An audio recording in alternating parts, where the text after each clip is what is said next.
guys! Welcome back to my channel, and if you're new here, welcome to my channel. Thank you for subscribing, and if you haven't subscribed yet, please hit that subscribe button. Welcome po sa aking department store. Joke lang po. Welcome to our playroom, kung saan nandoon din po yung aming linen closet. Kasi ito lang yung room na may spare cabinet na pwede namin gamitin for our linens. Kasi sa ngayon, itong playroom na dapat na room ni Bunso, hindi pa niya ginagamit kasi ayaw pa niya magkaroon ng sariling room. So ngayon, ito muna yung ginagamit namin for our linens. So today, bibigyan ko kayo ng mga tips kung paano ako nag-organize ng mga linens namin. So ano ba yung mga linens? Yun yung mga beddings natin, curtains, towels, and mga throw pillowcases, mga blankets, and mga throw blankets, at yung mga anik-anik na gusto nating tinatago. So, ano nga ba yung mga tips ko kung paano ako nag-organize ng closet? So, the number one tip is, empty nyo dapat yung closet na gagamitin ninyo. Yes, napaka-overwhelming na isipin na tatanggalin nyo lahat yung laman ng closet, but yun ang pinaka-effective way para mag-start kayo na mag-organize ng isang closet. So, kaya nakikita ninyo, ayan, nakalabas lahat ng laman ng closet namin. Then, tip number 2, group like items together. Tahin natin yung childhood favorite nating pagsama-samahin ang pare-pareho. Yan, tatandaan nyo ba yung batibot taste natin? Yan, tandaan nyo yan. Yan ang key. Pagsama-samahin ang pare-pareho. So, i-group nyo kung ano yung mga magkakasama dapat. So, bakit din kailangan i-group yung magkakasama? Para kapag naghahanap kayo, mas mabilis nyo siyang mahahanap. Like sa mga towels, pagsamahin nyo yung mga ginagamit nyo palagi. And then, yung para sa mga guests ninyo. And then, yung para sa ginagamit nyo lang kung sakaling nag-dedicate kayo. So, ako, pinagsasama ko yung mga curtains, pinagsasama ko yung mga throw pillowcases, yung mga beddings ko, yung mga blankets, mga throw blankets. So, i-group nyo siya by type, by class, or kaya based sa gamit niyo. In that way, makakapagsimula na kayong mag-organize kung paano nyo siya gustong ilagay sa inyong closet. So, after nyo siyang mag-group, time na din para i-fold nyo siya, kung paano nyo siya gustong i-fold, at kung paano nyo siya gustong i-keep. So, after grouping all your items together, yan na rin yung time at yung chance para makapag-declutter kayo ng mga gamit. Magkaroon kayo ng system ay yung kailangan nyo nang ipamigay, or i-donate, dahil hindi nyo talaga ginagamit. Ano yung mga kailangan nang itapon dahil hindi na siya, dahil sira na siya, or hindi na talaga siya functional, at ano yung mga dapat i-keep. So, yung tatlong yon, ano yung i-keep, ano yung to-toss, and ano yung i-donate. So, kung wala naman talaga i-donate, and then i-keep nyo lahat. But, kung talagang sobrang dami nila, or hindi naman talaga siya nagagamit, baka siguro kailangan na talaga siyang i-donate na, or ipamigay na, or repurpose. Like yung mga towels na may mga butas na, baka naman time na para gupitin na yan at gawin na lang mga rugs. So makikita nyo, madami akong beddings, hindi lang ito lahat, meron pa na sa loob ng cabinet na hindi ko na tinanggal, sinasa pinaka-topmost na okay na ako sa pwesto niya. Kasi itong mga beddings ito, this is for 6 beds. 3 beds here para sa aming current house and 3 beds for our old house. Na kapag nag-i-stay kami doon during summer or pag nag-vacate kami, pinapalit-palitan ko rin siya. So dito lahat nakakip yan dahil dito ko sila nilalabhan. So our fourth tip is, itago nyo lang yung malinis na gamit. So, huwag nyo ilalagay sa loob ng closet ninyo yung mga hindi pa nalalabhan. So, yung mga matutumi, dapat pumupunta diretso sa laundry area. For example, yung mga beddings na hindi pa naman ninyo malalabhan, pero madumi na, huwag nyo siyang gawing storage yung linen closet. Kasi, syempre, yung amoy nun, or yung mga sweat or dust na meron na yun, pwede bang mapunta doon sa mga malinis nyo na gamit. So, next tip is tip number 5, plan your space. So, based sa kung anong meron kayong linen closet, i-plan nyo na kung paano nyo siya aayusin na mas maging efficient siya at functional sa inyo. So, ano yung mga kailangan yung gamiting mga boxes or kung gagamit ba kayo ng mga beans para ma-organize nyo yung mga gamit nyo. So this is the time na kailangan nyo nang i-test out ano yung mga ilalagay nyo mga beans or storage boxes doon sa inyong empty na linen closet. So kailangan nyo na siyang i-try na ilagay muna na wala pang laman para maplano nyo kung saan ba pupunta yung bawat gamit ninyo. Kasi syempre yung pag ilalagay nyo sa pwesto, depende rin kung paano nyo siya ginagamit. So doon papasok yung tip number 6, which is put your frequent use items dun sa mga mas madaling maabot. So like ako, yung mga towels at saka yung mga throw pillow cases or yung mga beddings, nilalagay ko sa baba para madali lang siyang kunin. Or yung mga spare namin na mga blankets, flat sheets, sa baba ko nilalagay yon para if kailangan namin ng additional blanket, mabilis lang siyang makuha. Especially dun sa towels, dun sa pinakamababang pwesto lang na kayang abutin ng mga bata. Then as I've said, yung mga curtains ko naman, nilalagay ko siya sa loob ng storage box kasi monthly lang naman ako nagpapalit ng curtains ko.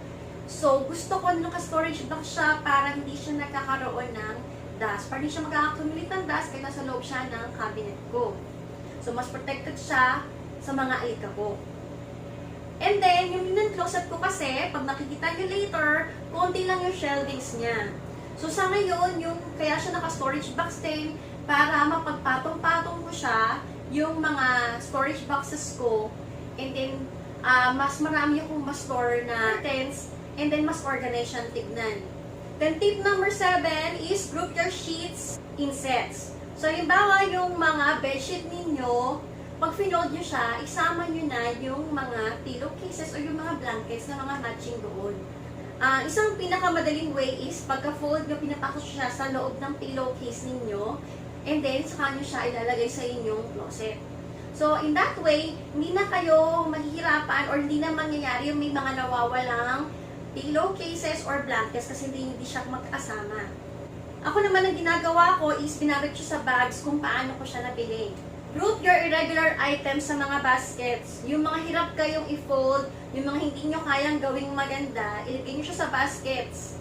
So, halimbawa, yung mga curtains or yung mga throw pillowcases. Bali ako yung mga throw pillowcases ko, since napakadami nila, kung po-fold ko siya na on top of each other, pag kukuha ako, mamimili ako, nahirapan ako, maglalaglagan lang siya. So, para sa akin, hindi effective na ganoon ko siya itago. So, nalagay ko siya sa loob ng isang basket or na storage box and then upright siyang nakalagay. So, pag namimili ako, mas mabilis ko makikita and para sa akin, napaka-efficient noon dahil mabilis ko hanapin yung gusto kong gamitin. At the same time, pag nag-pull out ako ng kailangan ko, hindi kaagad siya nagugulo. So, yung gamit ko, it will stay organized for a longer time. Tip number 9 is label everything. Pero ako, hindi ako nag-labels. So, ang tip ko naman is, bumili kayo ng mga storage boxes na clear so you can see what's inside. Pero kung hindi kayo need mag-fold, much better na bumili kayo ng mga storage boxes na hindi nakikita what's inside. Dahil, hindi nakikita yung hindi kagandahan ng pag-fold. So, matatago yung pagiging messy ng pag-fold ninyo. Pero maraming tutorials and maraming mga folding ideas or kung paano mag-fold sa Pinterest na makakatulong sa inyo para mapaganda yung pag-fold ninyo. Ako kasi gusto ko na mas clear na lang yung mga storage boxes ko para kitang-kita ko yung mga laman nila and I don't have to spend my time labeling it. Total naman ako lang ang kumukuha rin at ako lang nagpabalik doon sa pwesto niya, especially doon sa mga curtains at saka sa throw pillow cases. So, alam ko kung saan ko nilalagay at saan ko din kukunin. But, if yung family members ninyo, sila na yung gumagawa nun, it will help a lot kung mag-labels kayo para wala nang laging tanong na, Mami, asan yung ganito? Asan yung ganyan? Mami, di ko makita. Yun. So, para maiwasan yon, napakalaking help na mag-label kayo kung hindi kayo ang laging kumukuha ng gamit sa cabinets and if you're not using storage boxes that are not clear. Also, syempre, iwas rumble na din na tignan lahat ng box kung may labels na sa harap. And last but not the least na tip is tip number 10, save money by repurposing. So, ako, paano ako mag-save ng money? So, when I buy my beddings, it comes in a bag like this. So, ito, Pag binili nyo siya, nakabag na siya ng ganito. So, hindi ko tinatapon yan. So, ang ginagawa ko, pagkagamit namin ng bedding, so like this one, so may mga spare na ako dito na plastic. Kasi ito ngayon, yung mga bedding ko na ginagamit namin ngayon. So, siya ngayon yung nakalagay sa mga bed namin. So, itong plastic na to, may zipper na yan, and then makapal na yung plastic niyan. So, ang ginagawa ko, yan pa yung ginagamit ko para i-keep siya ulit. So, hindi na ako kailangan bumili pa ng mga vacuum bags o na kung ano pang mga zipper bags para i-store ko itong mga beddings ko. Tsaka maganda siya na clear na, nakikita ko kung ano na yung laman na bedding inside. And then also, huwag kayo kaagad bibili ng mga storage boxes na hindi nyo pa nalalaman kung ano ba yung mga ilalagay nyo sa loob ng closet nyo at kung hindi pa kayo nakapag-group ng mga items ninyo. Or check nyo rin muna sa bahay ninyo kung ano ba yung mga meron na kayong storage boxes na pwede nyong i-repurpose. So, hindi naman kailangan na super pare-pareho yung gamitin ninyo. Kasi depende yan sa pag-aayos nyo na magmumukha siyang mas maayos, mas maganda. Pwede rin baka namang i-decorate nyo lang siya ng konti or lagyan nyo, coveran nyo lang siya ng mga cloth, magmumukha na ulit maganda yung mga storage boxes ninyo na pinaglumaan. And also, pag bibili kayo ng mga storage boxes, make sure na pinicturean nyo yung empty closet ninyo, kinuha nyo yung size. That way, hindi kayo magkakamali sa bibilhin nyo mga storage boxes. Hindi na magiging basis nyo sa paghahanap nyo ng mga storage boxes na gagamitin ninyo. Mas magiging madali at mas isigurado ninyo na pag-uwi ninyo, lahat ng boxes na bibilhin nyo mag-fit sa loob ng inyong cabinet. Then, yung mga items nyo na seasonal lang, magsamasamahin nyo siya, and then kung malalim yung mga closet ninyo, pwede nyo siyang ilagay sa bandang likod. Like ako, yung mga pang-Christmas ko, na mga curtains or mga pillowcases or mga pang-decor ko na pang-Christmas, sa likod ko siya banda nilalagay kasi tuwing bare months ko lang naman siya ginagamit. Also, sa linen closet ko rin tinatago yung mga extra kong mga pillows. Dahil mga nagtatanong din saan ako nagkikip ng aking mga wall art since pinapalitan ako yung wall art ko every time nagpapalit ako ng decor sa house. So, kapag maliliit lang siya, sa linen closet ko rin nilalagay itong mga wall art ko kahit nakalabas siya. Kasi sa linen closet ko rin nilalagay yan. Yung mga malalaki naman, hindi na mag-fit doon sa loob ng closet. Tinatago ko sila under the bed nung mga bata kasi may pull out doon. So, doon ko tinatago sa loob nun. Pinaplastic ko and then tsaka ko siya kinikip ng maayos. And then tip naman para makatipid kayo sa pagpapalaundry. So ako kasi since mahilig kami sa beddings at saka sa mga sa comforters, kahit mainit pa or malamig, talagang kami, comforter lover yung mga anak ko. And then naka-aircon naman kasi sila sa gabi. So, nag-invest kami talaga sa washing machine na kasya tong mga king size na comforters namin. So, I'm using Samsung na 14 kg capacity na inverter na washing machine. So, make sure mag-inverter kayo para tipid kayo sa kuryente. At saka, syempre, yung sabon na gagamitin nyo, make sure na makakalinis ng mga beddings nyo. So, I'm a Ariel user. So, try nyo din yung Ariel. Maganda talaga siya. So, kayo, ano bang ginagamit nyo na sabon? Share nyo naman kung ano yung tested nyo na maganda para sa mga linens nyo, sa mga beddings nyo. So, lahat ko nakikita nyo yan, ako lang naglalaban yan, at hindi pala ako, yung washing machine ko lang yung naglalaban yan. Yes, lahat ay machine wash. So, may mga nagtatanong sa akin, paano ko ba nilalaban yung mga curtains ko na may mga rings? So, binalaban ko rin siya sa washing machine lang din, and then, dinidelicate ko lang siya, sinuchoose ko yung cycle na delicate, para hindi masira yung mga rings. Hindi ko na tinatanggal yun. Dinidiretso ko na siyang laba. Basta naka-delicate lang yung setting ng aking washing machine. So, may mga beddings ako at saka mga sheets na hindi nakabag na ganito. So, what I do, pina-fold ko siya ng matching para hindi nawawala. Or, ang ginagawa ko lang, ang magkasama lang is yung sheet niya, yung fitted sheet at saka yung pillowcase, and then hinihiwalay ko yung blanket. para kung yung blanket lang yung kailangan namin, madali siyang kunin. Pag gusto nyo ng tutorial, how I fold, i-comment down below para gagawa tayo ng video kung paano ko fina-fold itong mga linens ko. So I think yan ay lahat ng tips na mabibigay ko sa inyo. Time na para mag-organize tayo ng linen closet. Samahan niyo na ako.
Kung ano yung mga pinaghirapan natin today. So, nagpatulong ako kay Happy na buhatin yung mga mabibigat kasi bawal ang magbuhat ng mabigat. So, without further ado, ito na ang ating linen closet.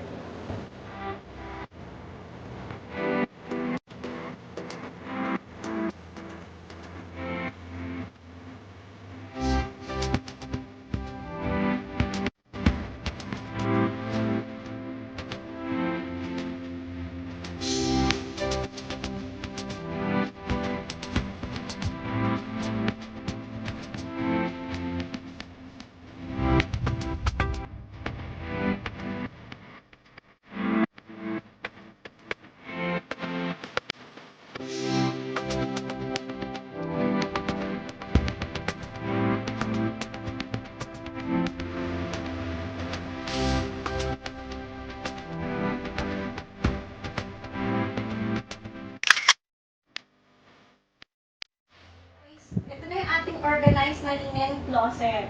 So, ayan, nakita nyo na yung empty na closet natin kanina, ayan na yung mga laman. So, dito na punta yung mga curtains natin na mga naka-storage box. So, naka-stock sila dyan. Kasi since wala nga ako masyadong shelving, ni-stock up na lang natin siya para madami pa rin tayong malagay. At the same time, organized pa rin siyang tignan. So, nakita nyo, nakita yung mga laman niya, kung ano yung laman itong storage box ko, kaya hindi na ako naglalagay ng labels. Pero kung gagamit nga kayo ng clear na box, maglagay kayo ng labels. So, andito na yung mga wall art natin. Then itong isa, medyo malaki siya, kaya dito siya sa ibabaw nakalagay. Sa taas naman, beddings pa rin yung nakalagay natin. And then itong pillows. So dito na ngayon yung mga towels kasi siya yung easy access lang. So kahit yung mga bata, kayang-kaya nilang kunin tong mga towels sa area na to. So dito rin yung aming extra na bed sheets at saka blankets. Para kung may nadumihan beddings, may papalit din kami kaagad. And then ito yung mga extra blanket in case na kailangan pa ng additional na blankets. So dito natin nilagay yung mga throw pillow cases and pillow cases. So dito yun. So pwede mo siyang i-pull out ng ganyan. So mabilis ka nang makakapaghanap. Wait lang. So ayan siya. So may kita nyo parang sakto yung mga sizes ng storage box ko kasi sinukat ko talaga tong space na to bago ako bumili ng mga storage box. Kaya wag na wag nyo skip yung part na yon pag mamimili kayo ng mga storage boxes or bins kapag nagpa-plan kayong mag-organize ang linen closet nyo. So on the other side naman, so ayan, ilagay lang natin dito lahat ng mga beddings natin na nakabag na. So di ba ang ganda yung tignan kasi naglagay siya sa bag niya, and then pag may kukunin ka, ang dali lang kunin. So ito yung nasa pinakailalim kasi ito yung ginagamit ko sa isang house namin, yung old house namin para pala everyday lang kami tindahan. Kaya sa ilalim lang siya. Tapos ito yung mga extra pa nating mga throw pillows. And then, ito yung seat cushion, pamalit ko dun sa study area. And then, dito nakalagay yung mga throw blankets. So, para accessible sa mga bata in case kailangan nila ng throw blanket dito sa room kapag naglalaro sila or kung ano mang ginagawa dito or sa sala. Actually, hindi lahat ko ng throw blankets ko. Meron pa ako sa sala, nasa loob naman ng ottoman. Para in case na kailangan ng additional kapag nasa sala sila na nanonood or kasanay naman sila ng blanket, may madali silang magbuha. Tapos, ayun, nasa taas niya, naiiwan ko na doon since okay na ako sa laman nun. So, pinakita ko na rin sa inyo kung ano naman itong nasa last na closet. So, itong last closet naman is like parang utility na closet namin kasi wala kaming lalagyan na talaga ng mga cleaning materials, hindi na nasamang magawa pa yung lalagyan ng mga ganun namin. So, dito nakatago naman yung care namin ng mga chairs, nakatago yung vacuum namin, tapos mga pang-sports na gamit. So, dito yung badminton racket namin. And then, itong mga boxes na to, storage boxes na to, dito namin nilalagay yung mga old clothes namin na gusto namin i-keep. So, like, ito yung parang donation box namin or for keeping na box namin. Yung mga box na yan, may kanya-kanyang may-ari yan. So, like, ito yung mga sa kampan, dito yung para kay Bunso, sa amin ni Daddy. So, alam namin kapag may mga gamit ko na dapat i-keep, ito yung mga box na yun. So, ako, yung mga gusto kong, yung mga gamit ko na tinatabi ko kasi soon pa din nasa kambal ko, like last time open ulit kami ng box, 3 boxes to, yung 2 boxes nakuha nila at para sila nag-shopping for free dun sa mga tinago kong gamit. So, ganoon din ang gawin nyo, kung maliliit pa yung mga anak ninyo and then may mga gamit kayo na gusto nyo pa, itago nyo sa mga storage boxes, and then kapag time na lumaki na yung mga bata, I'm sure magugustuhan pa rin niya yung mga gamit niya. So ako yung mga anak ko, hindi ko naisip din nung una na i-keep yung mga damit ko, binibenta ko sila or pinanimigay ko. Dahil tingin ko naman napakaliit pa nila, matagal pa. Pero now na 11 lang sila, kasya na yung mga damit ko sa kanila dati. So nakakatuwa kasi hindi na nila yung mga damit na inalagaan ko mga gustong-gusto ko. Actually pa doon, mga hindi ko pa nagagamit. Pero tinago ko na lang. Tapos mga bala ko silang i-sell as mga pre-love or mga brand new pa talaga pero mas babang price. Pero sa ngayon, hindi ko na sila gusto ibenta kasi nga magkakasya na pala sa mga anak ko. So ito naman din yung mga gamit ng mga anak nyo na pinagdalitan na. So yun lang siya sa isang storage box. So ito yung box nyo and then after pag napuno nyo to, time na para i-check kung kailangan nyo siyang ibenta or ipamigay. For today guys, thank you so much for watching. Sana natuwa kayo sa ating linen organization and sa aking linen closet tour. Don't forget to like, share, and subscribe. Thank you so much for watching. Bye! See you in the next video.